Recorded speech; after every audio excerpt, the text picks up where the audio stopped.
Hi students. So today's class is about the handling as well as the working principle of the microscope. So this is a very basic compound microscope. I hope you know what is the difference between a compound microscope as well as a simple microscope. So simple microscope, it has only a single lens, but in case of the compound microscope, it will be having more than one lens. And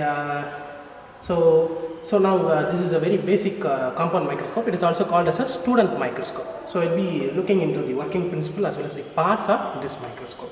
So this microscope is having a base, okay, and then there is an arm which holds the body tube as well as the stage. So this is an arm, and this is the body tube, okay. So in the tube only, the one end will be fitted with the eyepiece and the other end is fitted with the objective or the nose piece, okay. So in order to lift the microscope, you have to hold the arm and then put a hand over the base so that it will be very safe to carry around, okay. So this microscope, it is having a mirror, okay. So this mirror is used to focus the light into the condenser lens. So this is the condenser lens, okay.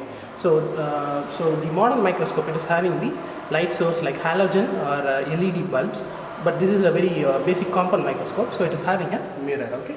So here you can see this mirror, it is having two sides. So one side is a concave mirror, so it is concave in nature, and then the other side, it is a plane mirror, okay. So this is to fit to the different availability of the light so that you can focus it into the microscope.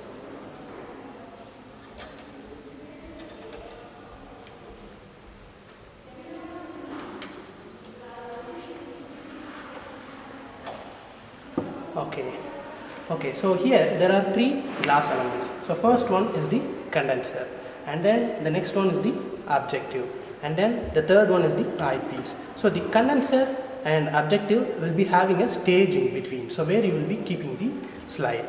So for example, so this is the slide, so which is containing the specimen. So we will be putting the specimen over the stage, so this is called as a stage.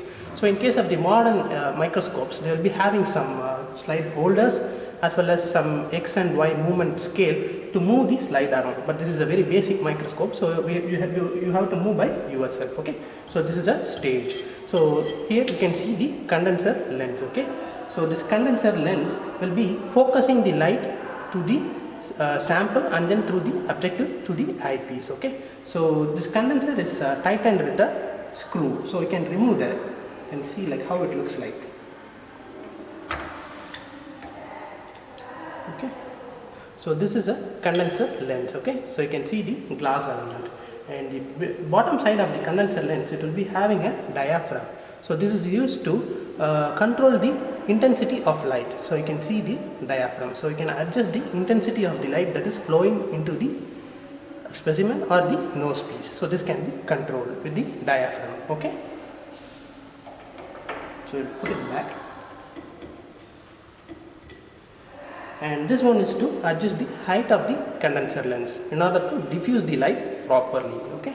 And another important thing, this is having an inclination joint so that you can tilt the arm to make it easy to view. So if you are sitting in a chair, you can just tilt it and you can observe. If not, you can just put it straight and then you can stand and then you can observe, okay. So that's one thing. So now coming back to the condenser, so this condenser will be taking the light and it will be focusing into the specimen, so which will be passed through the objective and then the nose eyepiece. So this objective lens, it's also called as a nose piece.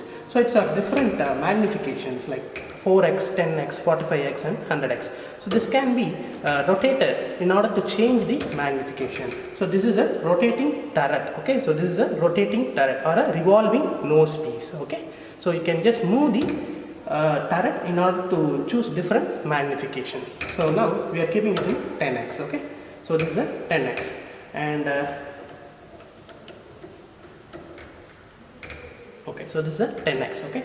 So here this is the eyepiece. So this objective is near to the object, so that's why it's called as an objective. So this is the one which we are viewing through the eye, so that's why it is called as an eyepiece. So this is having a magnification of 10x. So there are some eyepiece that will be having magnification up to 15x, okay. So the magnification of the object which we are seeing through the microscope will be a multiplication factor of the eyepiece as well as the objective. So for example, this is 10x So this should be multiplied with that of the objective. So the objective is 10x, then 10 into 10 it will be magnified 100 times. Okay. So if you are having a 100x objective, then it should be giving a magnification factor of up to 1000 times, because 100 into 10 gives you 1000 times magnification. Okay. So these are some of the basic concepts. So now we will be putting a slide to the stage. Okay. So now we are adjusting the condenser height. So now we have put the slide inside. So this one is a coarse focus knob, and then this one is a fine focus knob. So this coarse focus knob will be present on both the sides. Okay. So this coarse focus knob is used to move the body tube up and down. Okay. So for viewing with the 10x objective, the distance between the objective as well as the slide will be much more. So probably like some 5 centimeter. Okay. So that depends on the different type of objectives. Okay. So but in case of the 45x objective, it should keep touching the slide. So like this. Okay. So then only it will be getting focused. Okay. So probably a 0.1 mm or a 1 mm height will be the difference between the slide and the objective. So you should be able to move the slide, but it should just keep touching the slide, then only it will get focused. So that depends on the different focal distance of the objective. Okay. So in this way you can view with different objectives. Okay. So with the 100x objective, you need to add the cedarwood oil. Okay. So that's all about the microscope.